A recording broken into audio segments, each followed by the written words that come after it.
Meanwhile, President Trump sending out a message, not just to North Korea. He's talking to the GOP today, and he's talking about how it is so important to reach across the aisle after congressional Republicans failed to deliver several big-ticket items on those items, including the long-promised repeal of Obamacare. Now the president is working with top Democrats on an agenda to protect DACA recipients, dreamers, as part of a package that will ramp up security at the border. Well, what does this mean? Are we going to see all kinds of deals? A deal on tax reform, a deal on dreamers. Is this a new kind of bipartisan agenda? Joining me here on set, New York Republican Congressman Tom Reed. Good to see you. Congressman, a lot of people are saying that basically the president was forced into the arms of Chuck Schumer, quite literally, because I think there's a nice picture of him giving him a big hug. But he didn't have a choice because the likes of Mitch McConnell and other establishment Republicans gave him no other opportunity to get anything done. I believe that's accurate, Trish. I believe that's accurate because what we demonstrated on the health care debate, for example, is the inability to get to 218 and to 51. And knowing the president being one of the first early supporters of the president, continue to support him, he wants to get things done. So what happened here, I think, is he's making the pivot to send the message. He'll work with any good faith negotiator, legislator. Now, I don't think Nancy Pelosi and Chuck Schumer represent that. But I think there are members that want to work with him in good faith and come to a deal when it comes to tax reform.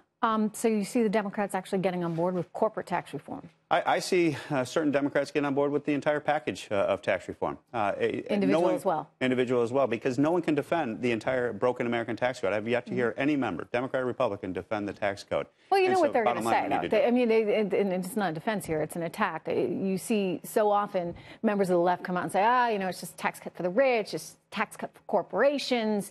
And that's going to be what the Elizabeth Warrens of the world are saying. Sure. Are you telling me that Chuck Schumer and Nancy Pelosi are going to say, okay, Senator Warren, back off?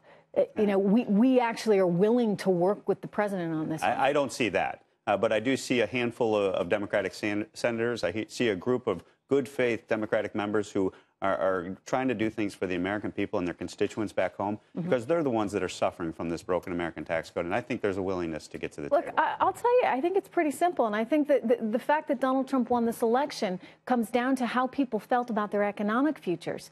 And that's just the reality right now. I think on the left, you have some that have experimented with this sort of, let's just redistribute wealth. We'll take everything you've got, we'll redistribute it to everyone else, and then somehow things are going to be fair. You see Mark Zuckerberg, for example, talking about things like universal basic income. Well, even Joe Biden now out today saying, yeah, that doesn't fly. Watch.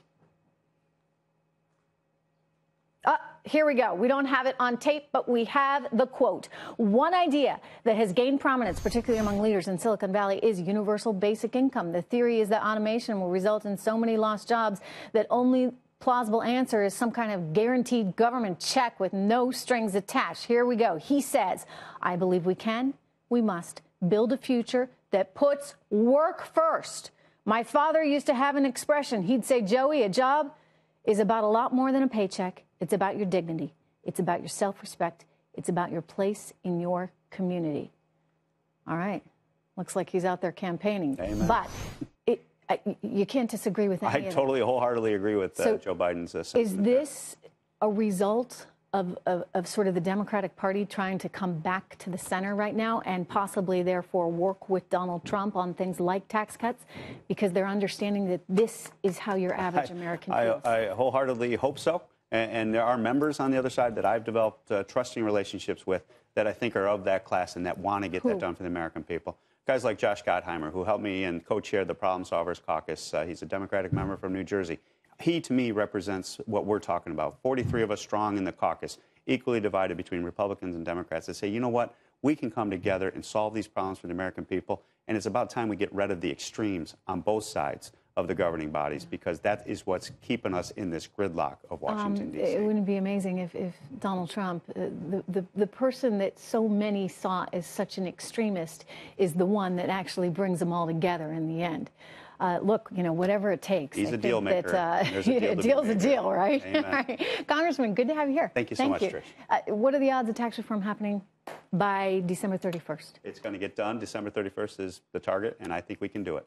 All right. They're going to hold you to it if you don't. That's so no problem. December 31. It'll be a big New Year's. Thank you, Congressman.